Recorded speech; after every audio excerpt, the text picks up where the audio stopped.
저는 1977년 우리나라에 도입된 의료보험 제도를 만든 당사자로서 또 지난 89년 보건사회부 장관으로 앉아 보험 대상을 전 국민으로 확대한 사람으로서 이번 보건 위기를 보는 감회가 특별합니다. 우리나라가 코로나 사태를 이만큼 대처해 가고 있는 것은 지난 70년간 우리가 같이 쌓아온 국가의 영락의 덕이고 상황은 여전히 진행 중에 있습니다.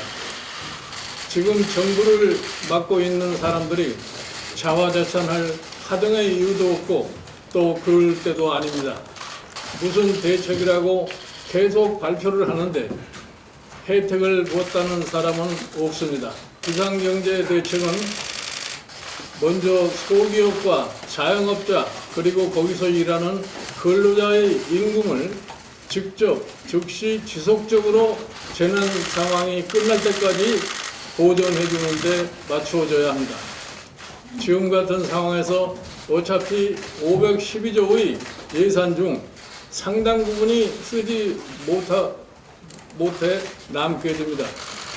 정부와 국회는 신속하게 올해 예산의 20% 정도 규모를 명목 변경해서 코로나 비상대책 예산으로 전환해 우선 100조 원의 규모의 재원을 확보해야 합니다. 임기 정도를 앞둔 20대 국회가 총선 직후 임시회를 열어 헌법 56조 57조가 규정하고 있는 예산체 구성을 끝내야 합니다. 기획재정부도 즉시 이를 준비하기 바랍니다.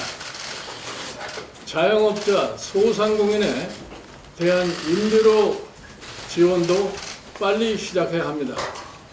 고위공무원들 코로나 긴급지원 대출 현장을 점검하기 바랍니다. 이제 마스크 공장 그만 돌아다니고 신용보증재단 지점에 가서 대출 받으러 왔다가 대출은커녕 상담 예약도 못하고 돌아가는 자영업자들을 만나보기 바랍니다. 비상경제 상황은 연말까지 갈 수도 있습니다.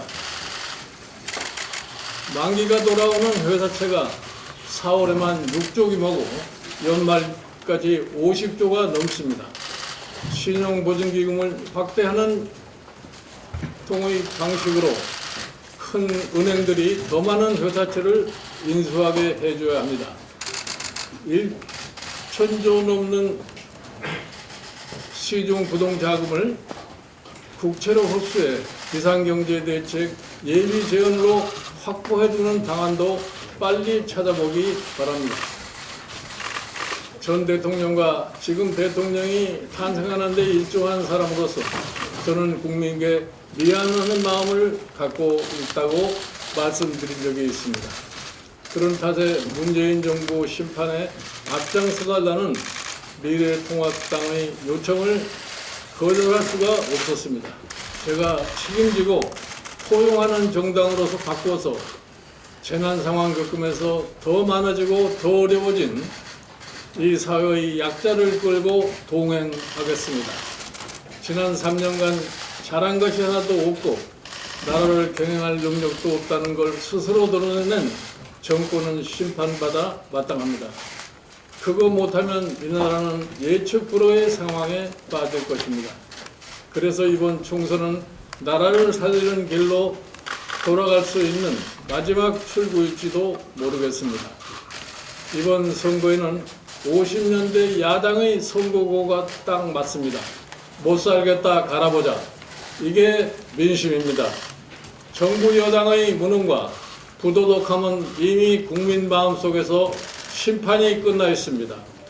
저들은 심판을 예감하고 떨고 있습니다. 투표만 하시면 됩니다. 마지막으로 짚고 넘어가지 않을 수 없는 기괴한 일이 소위 N번방 사건입니다.